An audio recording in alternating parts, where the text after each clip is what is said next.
Actually big Boss season 8 முடிஞ்சிருச்சு. அது எனக்கு தெரியாதா, இதை சொல்றது நீ வந்துட்டியா அப்படின்ற மாதிரி கேட்டிங்கன்னா, ஆக்சுவலாக இன்ஸ்டாகிராமில் என்னோட இன்ஸ்டாகிராம் பேஜில் வந்து பார்த்தீங்கன்னா நிறைய பேர் டெக்ஸ்ட் பண்ணுறது என்னன்னா, ப்ரோ பிக் பாஸ் வந்து நான் ரொம்பவே மிஸ் பண்ணுறேன்.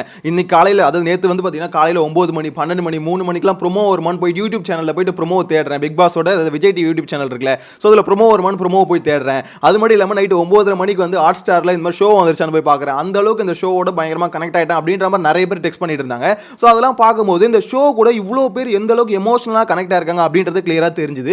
பட் இதுக்கான காரணம் என்ன அப்படின்றத இந்த வீடியோல டீடைலா பார்க்க போறோம். சோ சேனலை ஃபர்ஸ்ட் டைம் பாத்தீங்கன்னா மறக்காம சப்ஸ்கிரைப் பண்ணிக்கோங்க. அதுக்கு முன்னாடி ஒரு முக்கியமான மேட்டர், ஆக்சுவலா இந்த சீசனை வந்து ஹோஸ்ட் பண்ண விஜய் சேதுபதி இருக்கார்ல, அவரு தான் இந்த சீசனை வந்து ஹோஸ்ட் பண்ணதுனால இந்த சீசன் வந்து இந்த அளவுக்கு டாக்ஸிக் ஃப்ரீயா இருக்கு அப்படின்றது நிறைய பேர் சொல்லிட்டு இருக்காங்க. அதுவும் ஒரு காரணம், அது இல்லைன்னு நான் சொல்லல. பட் இந்த சீசனை வந்து பாத்தீங்கன்னா இந்த அளவுக்கு எமோஷனல் எல்லாருமே கனெக்ட் பண்றதுக்கான காரணம் என்னன்னா, ஒன்னு வந்து பாத்தீங்கன்னா இந்த அளவுக்கு டாக்ஸிக் ஃப்ரீயான சீசன் வந்து பாத்தீங்கன்னா எந்த சீசனுமே இல்ல.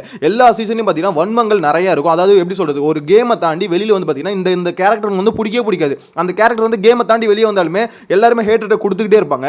அந்த மாதிரி இந்த சீசன்ல இல்லவே இல்லை. ஸோ அந்த அளவுக்கு பாத்தீங்கன்னா பாசிட்டிவிட்டி இந்த சீசன்ல நிறைய இருந்தது. அதனால தான் பாத்தீங்கன்னா இந்த கேம் முடிஞ்சாலுமே அந்த கேம் முடிஞ்சு வெளியே வந்துட்டாலுமே ஒரு நாள் முடிஞ்சாலுமே எல்லாருக்குமே அந்த கனெக்ட் வந்து இன்னும் இருந்துகிட்டே இருக்கு. அதுவும் பிக் பாஸ் அந்த கடைசி நாள் அந்த க்ளோசர் அந்த லைட்லாம் ஆஃப் பண்ணிட்டு வந்தது. ஸோ இது எல்லாருக்கும் பார்த்தீங்கன்னா ரொம்ப அப்படியே மெமரியில் வந்து ஸ்டோர் ஆயிடுச்சு. அவங்களோட ஃபீலிங்ஸ் வந்து இந்த இன்ஸ்டாகிராமில் எனக்கு வந்து டெக்ஸ்ட் பண்ணும்போது தான் தெரியுது அப்போ எந்த அளவுக்கு இவங்க எல்லாருமே கனெக்ட் ஆயிருக்காங்க. ஸோ இந்த ஷோ வந்து பார்த்தீங்கன்னா ஏன்னா இந்த சீசனில் வந்து எல்லா சீசன்லையுமே நடக்காத ஒரு விஷயம் இந்த சீசனில் நடந்தது. ஏன்னா இப்போ இந்த சீசனில் வந்து பார்த்தீங்கன்னா டைட்டில் வின்னர் முத்துக்குமரனுக்கு வந்து பயங்கரமான சப்போர்ட் இருந்தது அப்படின்றதுல எந்த மாற்று கருத்துமே இல்லை. எல்லா சீசன்லையும் பார்த்தீங்கன்னா டைட்டில் வின்னருக்கு ஒரு பயங்கரமான சப்போர்ட் இருக்கும். ஆனால் அந்த டைட்டில் வின்னருக்கு சப்போர்ட் இருக்கும் அதே சமயத்தில் மற்ற கண்டஸ்ட் நிறைய பேர் பாத்தீங்கன்னா வெறுத்துக்கிட்டே இருப்பாங்க.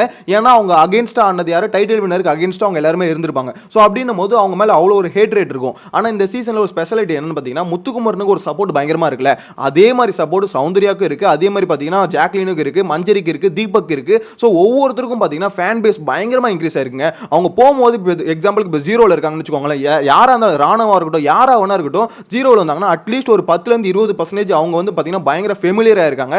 அவங்களோட சப்போர்ட் இன்க்ரீஸ் ஆயிருக்கு, ஃபேன் பேஸ் இன்க்ரீஸ் ஆயிருக்கு அப்படின்றதுல எந்த மாற்று கருத்தும் இல்லை. அதனால தான் சொல்றேன் மற்ற சீசனை விட இந்த சீசன் வந்து பாத்தீங்கன்னா டாக்ஸிக் ஃப்ரீயா இருக்கு. ஸோ அதுக்கான காரணம் விஜய் சேதுபதி எப்படி ஒரு காரணமோ அதே மாதிரி பாத்தீங்கன்னா இந்த சீசனை வந்து பார்த்து அதாவது உள்ள இருந்தாங்களா கண்டஸ்டன்ட் அவங்களும் ஒரு காரணம். அதே மாதிரி இன்னொரு காரணம் என்னன்னு பாத்தீங்கன்னா அந்த கோடு போட்டாங்க பாத்தீங்களா, அந்த கோடு தான் பாத்தீங்கன்னா மெயினான காரணம் அப்படின்ற மாதிரி நான் சொல்றேன். ஏன்னு பாத்தீங்கன்னா இப்போ எல்லா சீசன்ல என்ன பண்ணுவாங்க, இந்த மாதிரி டீம் அதாவது டீமா பிரிக்க மாட்டாங்க, கரெக்ட்டுங்களா, எல்லாருமே மொத்தமாக விட்டுருவாங்க. ஸோ பாய்ஸ் கேர்ள்ஸ் பார்த்தீங்கன்னா அவங்களுக்குள்ளேயே கொஞ்ச நாள் என்ன பண்ணும், குரூப்பிஸும் கிரியேட் ஆகும். அதுக்குள்ளேயே பார்த்தீங்கன்னா வன்மங்கள் கிரியேட் ஆகும். இதில் என்ன நடக்கும்னா, இங்கே தான் பார்த்தீங்கன்னா டீம் கேம் அதாவது குரூப் கேம் வந்து ஆரம்பிக்கும். ஸோ இது வந்து பார்த்தீங்கன்னா தப்பு அப்படின்ற மாதிரி எல்லா சீசன்லையும் ப்ரொஜெக்ட் ஆகிட்டே இருக்கும். ஒருத்தவங்களை பற்றி ஒருத்தவங்க தெரிஞ்சுக்க வாய்ப்பே கிடைக்காது, கரெக்ட்டுங்களா. ஆனால் இந்த சீசனில் என்ன நடந்ததுன்னு பார்த்தீங்கன்னா, எல்லாரும் இப்போ கேர்ள்ஸ் டீம் பாய்ஸ் டீம்னு பிரிச்சதால இப்போ கேர்ள்ஸ் டீமுக்குள்ள பார்த்தீங்கன்னா ஒருத்தவங்களை பற்றி ஒருத்தவங்க தெரிஞ்சுக்கிறதுக்கு புரிஞ்சுக்கிறதுக்கு வாய்ப்பு கிடைச்சது. கிட்டத்தட்ட 50 நாள் பார்த்தீங்கன்னா ஒரு டீமாக இருந்தாங்க. ஸோ அப்படின்னும் போது இவங்க இந்த கேரக்டர் தான், இவங்க இப்படி தான் அவங்க ஒப்பீனியன் வைப்பாங்க அப்படின்ற மாதிரி எல்லாருமே தெரிஞ்சுக்கிட்டாங்க. டீம் எடுத்தனால பெருசாக சண்டை போடக்கூடாது.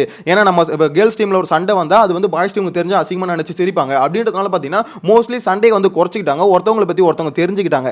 இந்த ரீசன் தான் பாத்தீங்கன்னா இந்த சீசன்ல இந்த அளவுக்கு டாக்ஸிக் ஃப்ரீயா கொண்டு போனது அப்படின்ற மாதிரி நான் ஃபீல் பண்றேன். அதே மாதிரி தான் பாய்ஸ் டீம்ல யோசிச்சு பாருங்களேன், இப்போ பாய்ஸ் டீம்ல ஒருத்தருக்குள்ள ஒருத்தர் புரிஞ்சுக்கிட்டாங்க. இப்போ சத்யாவை பத்தி முத்துக்குமரனுக்கு தெரியாம இருந்ததுன்னு வச்சுக்கோங்களேன். இப்போ இண்டிவிஜுவல் கேம் எல்லாமே ஸ்டார்டிங்ல இருந்து இண்டிவிஜுவல் கேமா இருந்தா சத்யாவை பத்தி இப்போ தெரியாம இருந்திருக்கு. சத்யா ஒரு இடத்துல கோவப்படும் போது கம்பல்சரி முத்துக்குமரன் இந்த சைடுல இருந்து அதிகமா கோவப்பட்டுருப்பாப்ல. ஏன்னா அவன் யாருன்றது தெரியாது, அவன் கேரக்டர் யாருன்னே தெரியாது, பெருசா பழகி இருக்க மாட்டாங்க.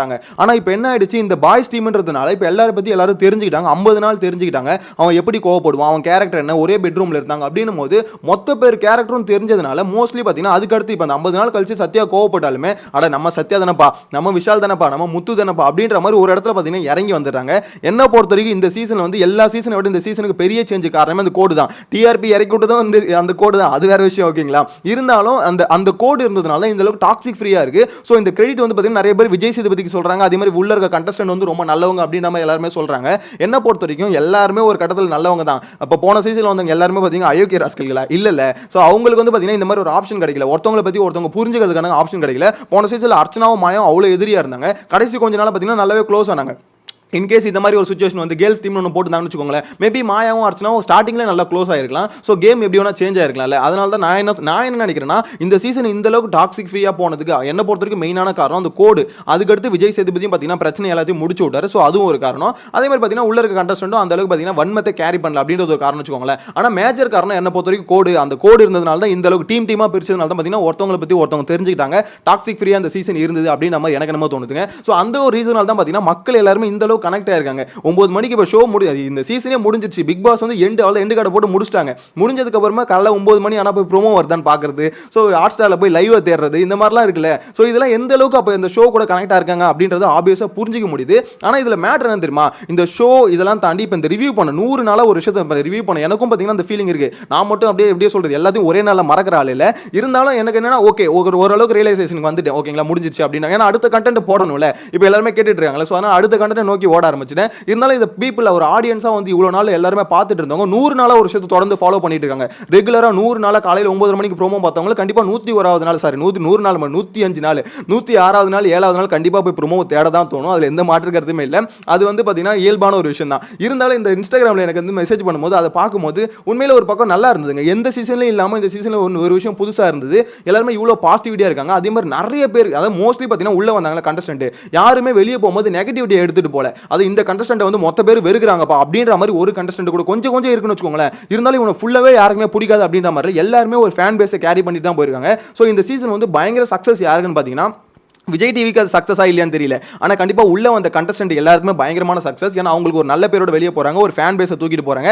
அதே மாதிரி விஜய் சேதுபதிக்கும் ஒரு நல்ல பேரோட தான் கடைசியில் வந்து முடிச்சுக்கிட்டாரு அப்படின்ற மாதிரி என்ன பொறுத்த வரைக்கும் தோணுதுங்க. ஸோ இந்த ட்விட்டர் பக்கம் போனால் மட்டும் இன்னும் அந்த கதறல்ஸ் வந்து குறையல. ஸோ அதை மட்டும் போய் பார்க்காதீங்க, யாரும் ட்விட்டர் பக்கம் போகாதீங்க. இன்னும் ஒரு நாள் இருக்கும் தான் நினைக்கிறேன். ஏன்னா இன்னும் அந்த கதறல்ஸ் வந்து எப்படி சொல்றது, ஆக்சுவலாக அந்த கண்டஸ்டன்ட்டே பார்த்தீங்கன்னா வின்னரை வந்து பாராட்டி பேசிட்டாங்க. அதாவது இப்போ என்ன என் கையை பிடிச்சி தூக்கி இருந்தா கூட எப்படி எங்கள் அப்பாவே வந்து புடிங்க கப்பா கொடுத்துருப்பாரு அப்படின்ற மாதிரி. ஏன்னா அவங்களே அவ்வளோ ஸ்போர்ட்டிவாக எடுத்துக்கிறாங்க, அவங்களே அவ்வளோ இதுவாக இருக்காங்க. இன்னும் ஆனால் அந்த கண்டஸ்டன்ட் சார்ந்தவங்க இருக்காங்களா, அந்த டீம்ஸ் இருக்காங்களா, இன்னும் திருந்தலங்க. கதறல்ஸ் ரொம்ப அதிகமாக இருக்கு. டேய் முடிஞ்சிருச்சுடா, கேம் முடிஞ்சிருச்சுடா, போதும். இதுக்கப்புறம் யாருக்கிட்ட ப்ரூவ் பண்ண போறீங்க, யாரு மக்களை வந்து இதுக்கப்புறம் மைண்ட் வாஷ் பண்ணி என்ன ஓட்டு வாங்க போறீங்களா, எதுவுமே இல்ல. இதுக்கப்புறம் ஏன்டா இதை பண்ணிட்டு இருக்கீங்க அப்படின்ற மாதிரி என்ன பொறுத்த வரைக்கும் ஃபர்ஸ்ட் நல்லா ஃபீல் ஆகுது. எனிவேஸ் அதை ஒரு பக்கம் ஓரம் வச்சுட்டு அதே மாதிரி என்கிட்ட கேட்ட கேள்வி என்னன்னா, இதுக்கப்புறம் ஓகே ப்ரோ கண்டென்ட் எல்லாம் முடிஞ்சிருச்சு, இதுக்கப்புறம் என்ன பண்ண போறீங்க அப்படின்ற மாதிரி நிறைய பேர் கேட்டுட்டு இருந்தாங்க. அது பிக் பாஸ் முடிஞ்சிருச்சு, ஸோ என்ன கண்டென்ட் போட போறீங்க, வீடியோ போடாம இருக்காதீங்க அப்படின்ற மாதிரி நிறைய பேர் கேட்டுட்டு இருந்தீங்க. நான் அப்போ ஒன்று யோசிச்சேன், இந்த மாதிரி பிக் பாஸ்ன்ற ஒரு ஷோவை நம்பி நான் வந்து சேனல் ஆரம்பிக்கல.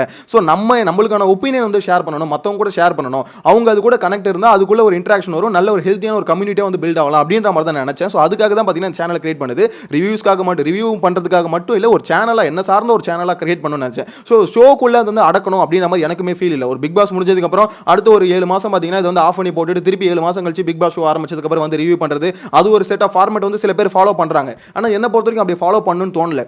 ஏன்னா இப்போ நிறைய பேர் நீங்களே கேட்கும் போது அடுத்த கண்டென்ட் போடுங்க, டெய்லி ஒரு கண்டென்ட் போடுங்க, நீங்க சொல்றீங்க எனக்கும் கண்டென்ட் போடுற ஐடியா தான் இருக்கு, அதில் தான் திங்கிங்ல இருந்தேன். அப்புறம் தான் ஓகே ஒரு ரியலைசேஷனுக்கு வந்தேன். ஓகே நம்ம போடலாம் கண்டென்ட் வந்து பார்த்தீங்கன்னா இப்போ பிக் பாஸ் முடிஞ்சிருச்சா அதை தவிர்த்துருவோம், பிக் பாஸ் இல்லாமல் வேற என்ன கண்டென்ட் அப்படின்ற மாதிரி யோசிக்கும் போது இப்போ நம்மள சார்ந்த கண்டென்ட் எல்லாமே பார்த்தீங்கன்னா நம்மளோட ஒப்பீனியன் வைக்கிறது தானே. இப்போ பிக் பாஸ்ன்றதுல என்னோட ஒப்பீனியன் தான் உங்ககிட்ட கொடுக்குறேன். உங்களோட ரிவ்யூஸ்னா என்னது, எனக்கு என்ன தோணுது, இதில் எது கரெக்ட் சரி தப்பு அப்படின்ற ரிவ்யூ தான் கொடுக்குறேன். ஸோ இதே மாதிரி ஏன் நம்ம மூவிஸ்க்கு பண்ணக்கூடாது. ஸோ நம்மள வந்து இப்போ ஒரு மேஜராக ஒரு டாக் வந்து பார்த்தீங்கன்னா ஒரு சோஷியல் மீடியாவில் போயிட்டு இருக்கும், அது பொலிட்டிக்கலாக இருக்கலாம், எதுவாக ரீசனா இருக்கலாம். சோ அந்த டாக் ஒன்னு போயிட்டு இருக்கும், அதுல நம்மளோட ஒபினியன் கொடுக்கணும். அதே சமயத்துல அது மத்தவங்களை மேனிபுலேட் பண்ணக்கூடாது.